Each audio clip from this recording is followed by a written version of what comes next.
నమస్తే, this is Sourya. Welcome to our channel. ఈ రోజు మనతో పాటు సోషల్ యాక్టివిస్ట్ కృష్ణకుమారి గారు ఉన్నారు. వారితో మాట్లాడతాం. నమస్తే మ్యామ్. నేను చాలా రోజుల క్రితం, ఒక 2 years అనుకోండి ఆల్మోస్ట్, మాకు ఆపోజిట్ లోని ఒక హౌస్ ఉండేది, ఇండిపెండెంట్ హౌస్.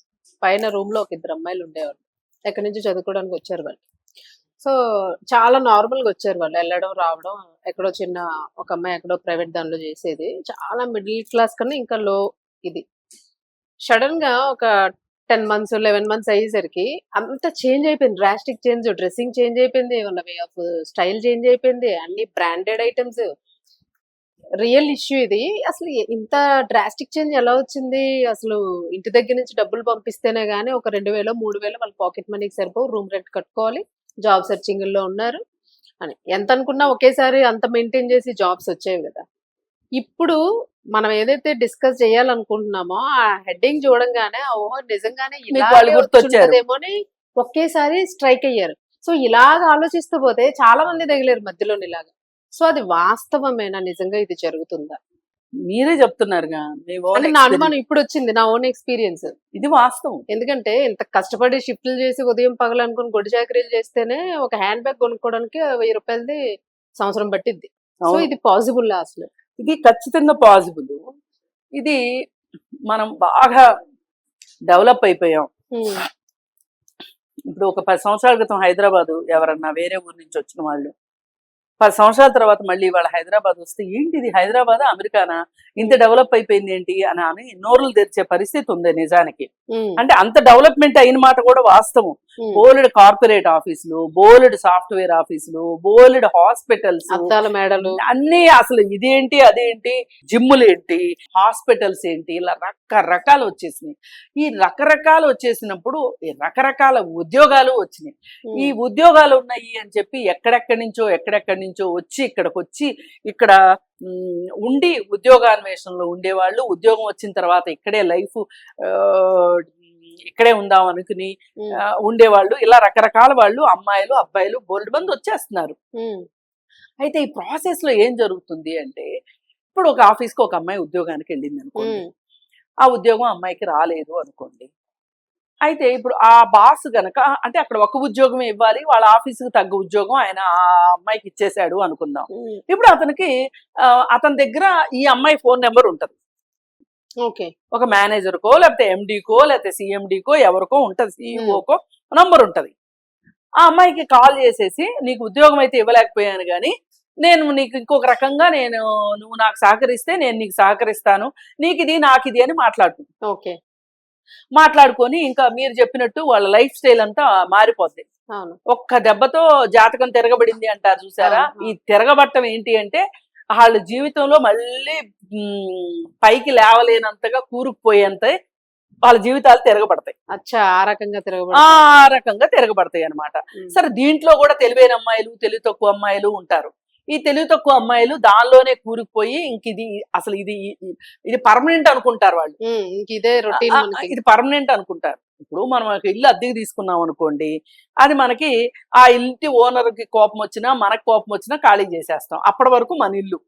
అదే మనకు సొంత ఇల్లు అనుకోండి, అమ్ముకునే వరకు మన సొంత ఇల్లు. అయితే హోటల్ రూమ్ రెంట్ తీసుకున్నాం అనుకోండి, ఎన్ని రోజులు తీసుకుంటాం హోటల్ రూమ్ రెంట్కి? 24 గంటలు, 24 గంటలు లేదు 36 గంటలు లేదు ఇంకొంచెం ఎక్కువ రోజులు. అంతేగాని ఆ తర్వాత అయితే ఖాళీ చేయవలసిందే కదా. కానీ హోటల్ రూములోకి దిగి మనము ఇదే మన సొంత ఇల్లు అనుకునే భ్రమలో ఎవరన్నా అమాయకులు ఉంటే గనక అట్లాంటి వాళ్ళు మళ్ళీ మసైపోతారనమాట ఈ వ్యవహారంలో, ఈ షుగర్ డాడీ వ్యవహారంలో. ఈ sugar daddy, sugar mummy, sugar babies, sugar uncles, ఈ షుగర్ ఏదైతే షుగర్ కోటెడ్ ఉంటుందో ఇది మన బాడీలో డయాబెటీస్ వచ్చిన దానికంటే చాలా ప్రమాదం అన్నమాట. ఇప్పుడు డయాబెటీస్ వచ్చింది అనుకోండి, వస్తే అంతర్గత అవయవాలన్నీ దెబ్బతింటాయి. అట్లాగే మనకి ఈ షుగర్ కోటెడ్, షుగర్ తాలూకు ఏది జరిగినా సరే మన అంతర్గత అవయవాలు కొంచెం లేటుగా దెబ్బతిన్నా గానీ బుర్ర మాత్రం పాడైపోతుంది. బుర్ర పాడైపోయి వాళ్ళు ఆ తరువాత అసాంఘిక శక్తులుగా తయారవటం, వాళ్ళు ఇంకొకరిని ప్రేరేపించడం, ఇంకొకరిని ఇప్పుడు ఇక్కడ అలవాటు అయిపోతాయి కదా స్కిల్స్. ఈ స్కిల్స్ తోటి ఇంకొకరిని ఎవరినో అలా చెయ్యాలని అనుకోవడము, అలా ఇదే జీవితం అనుకోవటం. అంటే కష్టపడితేనే మనకి డబ్బులు వస్తాయి, కష్టపడే మన జీవితాన్ని మనం నిర్మించుకోవాలి, మన ఆర్థిక స్వాతంత్ర్యంతో మనము మన జీవితాన్ని ఒక సరి అయిన బాటలో పెట్టుకోవాలి అని. అంటే ఒక మనిషికి ఏం కావాలి అని మనం చూసుకుంటే గనక చేయడానికి పని, కాస్త మనని పరువు మర్యాదగా పలకరించే మనుషులు, కాస్త మానసిక ఆరోగ్యం, కొంత శారీరక ఆరోగ్యం, కొంత బ్యాంక్ బ్యాలెన్స్ ఉన్నాయి అనుకోండి, ఇక మనిషికి ఇంకేం అక్కర్లా. అవును, ఏదో సినిమాలో కూడా ఉంటుంది డైలాగ్, అవును, మనసుకు నచ్చిన మనిషి, చేయడానికి ఒక ఉద్యోగం, ఉండటానికి ఒక ఇల్లు ఉంటే ఇంకేం అక్కర్లేదు అని. మనుషులు ఇక్కడ ఆగరు. ఇప్పుడు మనం కష్టపడితే ఈ 3 సంపాదించుకోవడం కొంచెం ఆలస్యమైనప్పటికీ పెద్ద కష్టమేం కాదు. ఎంతమంది పనులు చేసుకోవట్లేదండి. అవును, ఇవాళ 40,000 ఉద్యోగానికి, 30,000 ఉద్యోగానికి, అది ఇది కాదంటే 15,000 ఉద్యోగానికి ఎంత కష్టపడి చేసుకుంటున్నారు, వాళ్ళ జీవితాలను నిర్మించుకుంటున్నారు. ఇప్పుడు కొత్త కొత్త జాబ్స్ ఓపెన్ అయినాయి. ఫర్ ఎగ్జాంపుల్ చెప్తా, ఇప్పుడు ఈ యూట్యూబ్ ఛానల్ ఉంది. ఈ యూట్యూబ్ ఛానల్లో టీలు పెట్టించే అమ్మాయిలు, హౌస్ కీపింగ్ ఉద్యోగాలు ఉన్నాయి. ఇవి ఒకప్పుడు ఈ ఉద్యోగాలు లేవు. అవునవును, ఇప్పుడు వచ్చినాయి. ఇప్పుడు వచ్చినప్పుడు హౌస్ వైఫ్స్ గా ఉన్నవాళ్ళు ఈ పెరిగిన రేట్లకి హస్బెండ్ తెచ్చేది సరిపోవట్లేదు అని అనుకున్నప్పుడు, ఇలాంటి జాబ్ ఓపెన్ అయినప్పుడు ఈ జాబ్ చేసుకుంటున్నారు అనుకోండి, వాళ్ళకి వేడి నెలకు చన్నీళ్ళు డబ్బులు వస్తాయి, రోజంతా కాలక్షేపం సరిపోతుంది. అలా కాకుండా ఇంట్లో కూర్చుంటే ఏమొస్తుంది, టీవీ సీరియల్స్ చూడటం తప్పితే ఏమీ ఉండదు. మనదంటూ మనం సంపాదించగలిగే 10,000 15,000 ఉండవు. ఇవాళ ఈ విధంగా బతుకుతున్న ఆడవాళ్ళు బోల్డ్ మంది ఉన్నారు, ఈ విధంగా బతుకుతున్న మగవాళ్ళు కూడా చాలా మంది ఉన్నారు. కానీ ఇలాంటివి చేసుకోవాలి అంటే మనకి చాలా పెద్ద నామూషి. మనకి పెద్ద పెద్ద ఉద్యోగాలు చేసేవాళ్ళు, డబ్బులు ఉండేవాళ్ళు, వాళ్ళ దగ్గర మనము వాళ్ళు ఏ రోజు వద్దనుకుంటే ఆ రోజు మీ జీవితం ఫినిష్. ఒక రకంగా కాదుకూడదని అడ్డం వెళ్తే ఏం చేస్తారు, ఏం జరిగే ఛాన్స్ అయినా ఏదైనా జరుగుతుంది. మ్యామ్ ఇది ఒక డౌట్, ఇల్లీగలా ఇల్లీగలా? ఇప్పుడు ఇది ఇల్లీగల్, ఇది ఇల్లీగల్. కాకపోతే మన దగ్గర ఒకటి ఉంది చూడండి, ఏంటంటే ఇది నేను ఇల్లీగల్ అని కూడా అనకూడదేమో. ఇది లీగల్ కాదు, ఇల్లీగల్ కాదు, ఇది త్రిశంకు స్వర్గం. నేను నా మాటలను ఉపసంహరించుకుంటున్నా. ఇది లీగల్ కాదు, ఇల్లీగల్ కాదు. అయితే ఇప్పుడు జత్వానీ కేసు మీకు గుర్తుంది కదా. అవును, జత్వానీ కేసు ఏంటంటారు, ఇలాంటిదే. అవును, కాకపోతే ఆ అమ్మాయి తన దారికి రావట్లేదు కాబట్టి పెళ్లి చేసుకుంటానని చెప్పాడు. అసలు ఇలాంటివి వింటే తివారీ కూడా గుర్తొస్తాడు ఒక్కొక్కసారి, చిన్న చిన్న పిల్లల వల్ల అసలు అమ్మాయిలు. అందుకని ఏంటంటే వీళ్ళందరూ అధికారం ఉందని కానీ, డబ్బులు ఉన్నాయని కానీ, లేకపోతే మీకు ఇంకేదేదో చేసేస్తామని ఫాల్స్ ప్రామిసులు చేసి కానీ, ఇవి ఏం చేసైనా సరే మభ్య పెట్టి, కొంతమంది తెలిసి అమ్మాయిలు, కొంతమంది తెలియక అమ్మాయిలు, కొంతమంది ఈ విధంగా వీళ్ళ దగ్గరికి చేరతారు. చేరి ఇప్పుడు వన్స్ వాళ్ళకి మోస తీరిపోయింది అనుకోండి, వాళ్ళకి ఇంట్రెస్ట్ తగ్గిపోయింది అనుకోండి వీళ్ళ మీద, నిర్దాక్షిణ్యంగా నడి రోడ్లో వదిలేస్తారు. అవును, అంతే, దానికి ఇంకేం ఉండదు కదా. లెక్కపత్రం సహజీవనానికి అంటే పోనీ ఏదో కోర్టు చెప్పింది కానీ వీటికి లేదు కదా. లేదు కదా, అంతకన్నా దారుణంగా అంతే. అలాంటప్పుడు ఇద్దరు మేజర్లైన వ్యక్తుల మధ్య శారీరక సంబంధాన్ని తప్పుగా చూడము అని కోర్టు కూడా చెప్పింది. ఇంక దీన్ని మనం ఏ విధంగా మనం ఇది తప్పని, లేకపోతే ఇక చెప్పగలిగే కోణం ఒకటే, మీకు భవిష్యత్తులో జరిగే నష్టం గురించి చెప్పి గాని, లేకపోతే ఇది మన సంస్కృతి సాంప్రదాయం కాదు కాబట్టి, లేదు భవిష్యత్తులో మీకు సమస్యలు వస్తాయి అని గాని, ఇట్లా ఏదన్నా చెప్పి మనం చెప్పవలసిందే తప్పితే, నీకేం పోయే కాలం రా, నీకు భార్య పిల్లలు ఉన్నారు, పరువు ప్రతిష్టలు, ఉద్యోగం అదే పెద్ద పెద్ద వ్యాపారాలు ఎలగబెడుతున్నావు, అవును, నీకు సంఘంలో మంచి పరువు మర్యాదలు ఉన్నాయి, నీకు ఇదేం పనిరా అని చెప్పి అనగా ఇప్పుడు ఏదన్నా చెప్పడమే గాని, దీనివల్ల నష్టాలని మనం చెప్పడమే గాని అవును భర్తీ చేయలేం కదా. అసలు మీరు ఇలా చెయ్యొద్దు అని అసలు జడ్జిమెంట్ చెప్పే హక్కు లేదు మనకి. అవును, చెప్పలేము. మనం ఉన్న పరిస్థితిని యథాతథంగా చెప్తున్నాం.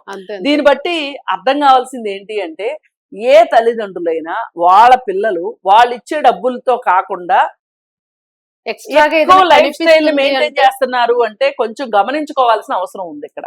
ఎగ్జాక్ట్లీ మ్యామ్, చాలా ఇంపార్టెంట్ పాయింట్. ఇది ఇప్పుడు నువ్వు 5,000 రూపాయల ఫోనే కొని పెట్టగలవు. నీ పిల్లలకి పెద్ద పెద్ద ఫోన్లు ఎక్కడి నుంచి వస్తున్నాయి, లేదు బట్టలు చాలా ఎక్కువ బట్టలు ఎక్కడి నుంచి వస్తున్నాయి, పర్ఫ్యూమ్స్ ఎక్కడి నుంచి వస్తున్నాయి, 2 రోజులు 3 రోజులు టూర్లకి ఎక్కడికి వెళ్తున్నారు, ఇవన్నీ గమనించుకోవాల్సిన అవసరం ఉంది. ఇప్పుడు ఇలా అలవాటు అయిపోయిన తర్వాత ఇంట్లో వాళ్ళ బోరు భరించలేకో లేకపోతే ఒక షుగర్ డాడీ వదిలేసిన తర్వాత వీళ్ళు పెళ్లి చేసుకున్నారు అనుకోండి, ఆ పెళ్లిలో కూడా వీళ్ళు ఇమ్మడలేరు. ఆల్రెడీ ఇది చేసామన్నా ఒక లోపల పీకేస్తుంటది, అదొకటి ఉంటది. రెండోది ఈ లైఫ్ నచ్చదు, ఎందుకంటే ఈ కుటుంబ పరిస్థితులు తగ్గట్టు నీకు పెళ్లి చేస్తారు. నీకేం కలల్ రాకుమారుడు దిగిరాడు కదా, పెళ్లి చేస్తే ఇప్పుడు ఈ భర్త, ఈ ఇల్లు, ఈ వ్యవహారం, ఈ ఆర్థిక పరిస్థితి నచ్చవు. అవును. అలాగే కొన్ని చోట్ల కొంతమంది భర్తలకి భార్యల ఉద్యోగాలు నచ్చవు అనుకోండి, నువ్వు ఈ ఉద్యోగం మాను అని చెప్తే భార్య ఈ కుటుంబం కావాలి, ఈ భర్త కావాలి, ఈ వివాహ బంధం కావాలి అని అనుకుంటే గనక మానేస్తుంది. కొంతమంది మానరు. ఏంటి దీని వెనకమాల రీజన్ ఏంటి అంటే వీళ్ళకి ఆల్రెడీ వాళ్ళ బాస్ తో ఉన్న రిలేషన్షిప్ ఉన్నాయి. ఇట్లాంటి సందర్భాలు చాలా. అందుకే ఈ sugar daddies, sugar mommies, sugar babies పుట్టుకొస్తూ ఉన్నారు. ఈ కల్చర్ దీనికి ఇప్పుడు ఏమైపోయింది, ఒక వేదిక లేదు ఇప్పటిదాకా. అవును. అందుకని డేటింగ్ యాప్స్ లాగా దీనికి కూడా ఒక యాప్ పెట్టేశారు. ఈ యాప్ లో 11,000 మంది రిజిస్టర్ చేసుకున్నారు మన హైదరాబాద్ లో. అదే కదా, బడాబాబులు రిజిస్టర్ చేసుకొని వాళ్ళకున్న కార్లు, వాళ్ళకున్న ఇగో నేను ఇంత ధనవంతుడిని, నాకు ఇంత కెపాసిటీ ఉంది, నేను నీకు ఇది ఇస్తాను, నువ్వు నాకేమిస్తావు, నీకిది నాకిది క్లియర్ కట్ గా మాట్లాడుకుంటారు. ఎక్కడ పోతుందో కల్చర్ ఎక్కడికి పోతుందో, అసలు ఏం చేస్తున్నారో కూడా కనిపెట్టుకోలేని పరిస్థితి. ఇలా అయిన తర్వాత దీనిని మనం ఎందుకు వ్యతిరేకించాలి? సరే, వాళ్ళ బాధ వాళ్ళు పడుతున్నారు, వాళ్ళ సావాళ్ళు చేస్తున్నారు, మీకేంటి పని అని అంటే, ఇప్పుడు మన సొసైటీ ఎలా వెళ్తుంది అనేది సైకాలజిస్టులు, సోషియాలజిస్టులు, సైకాట్రిస్టులు నిర్వచిస్తా ఉంటారు. అసలు వస్తున్న పోకడల్ని, మార్పుల్ని వాళ్ళు విశ్లేషిస్తూ ఉంటారు. వాళ్ళు చెప్పేది ఏంటి అంటే, దీనివల్ల ఆ మగవాళ్ళ కంటే కూడా ఈ ఆడపిల్లలకి ఎక్కువ నష్టం జరుగుతుంది. ఎందుకంటే ఇలా అలవాటైన మగవాళ్ళకి ఇంకా చాలా మంది అమ్మాయిలు కావాలనిపిస్తుంది, వేరే కొత్త అమ్మాయిలు కావాలనిపిస్తుంది. అట్లాంటప్పుడు వాళ్ళు ఏం చేస్తారంటే ఈ పాత రిలేషన్షిప్ ని పక్కన పెట్టేస్తారు, ఇక్కడ ఇంట్రెస్ట్ తగ్గిపోగానే వదిలేసేస్తే మరి వీళ్ళ పరిస్థితి ఏంటి, వీళ్ళ మానసిక స్థితి ఏంటి, వీళ్ళ మానసిక పరిస్థితి మీద దీని ప్రభావం ఎలా ఉంటది, అప్పుడు లగ్జరీ కాబట్టి అలవాటు పడిపోతారు. అది అక్కడ ఇంకో ఇప్పుడు ఈ లైఫ్ స్టైల్ ని మెయింటైన్ చెయ్యాలి అనుకుంటే వీళ్ళు ఏమి అడ్డదారులు దొక్కుతారు, అసాంఘిక కార్యకలాపాల జోలికి వెళ్తారు. ఒకప్పుడు చెప్పేవాళ్ళు, ఈ ఒంటరితనంతో పెద్దవాళ్ళు ఉన్నప్పుడు వాళ్ళతోటి గంటకి ఇన్ని రూపాయలు తీసుకుని మాట్లాడేవాళ్ళు ఆప్యాయతతోటి, ముసలి వాళ్ళతోటి, వృద్ధులతోటి మాట్లాడుతుండేవాళ్ళు. ఇది పోయి ఏమైపోయింది అంటే, గంట సేపు నువ్వు నాతో స్పెండ్ చేస్తే, అంటే ముట్టుకోకుండా అంటుకోకుండా మాట్లాడే విధానాలు ఉన్నాయి దీంట్లో. కొంచెం బైక్ మీద వెళ్ళేటప్పుడు సరదాగా పక్కన కూర్చొని తర్వాత సినిమాకి వెళ్ళి ఒక 3 గంటలు 4 గంటలు స్పెండ్ చేసేదానికి ఇంత ఛార్జ్ అని ఉంది. లేదు అనుకుంటే ఫిజికల్ రిలేషన్ కోసం ఉన్నాయి. అట్లా కాకుండా కొన్ని రోజుల పాటు రిలేషన్షిప్, ఇన్ని రకరకాలు ఉన్నాయంట దీంట్లో. ఎందుకు మేడం అసలు ఇవన్నీ ఎందుకు అంటే, మనకి అభివృద్ధి వచ్చి అభివృద్ధితో ఆగిపోదు, వినాశనానికి దానికి సంబంధించిన కొన్ని అవలక్షణాలు కూడా మనకు వచ్చేసేస్తాయి. ఆ అవలక్షణాల్లో ఇది ఒకటి.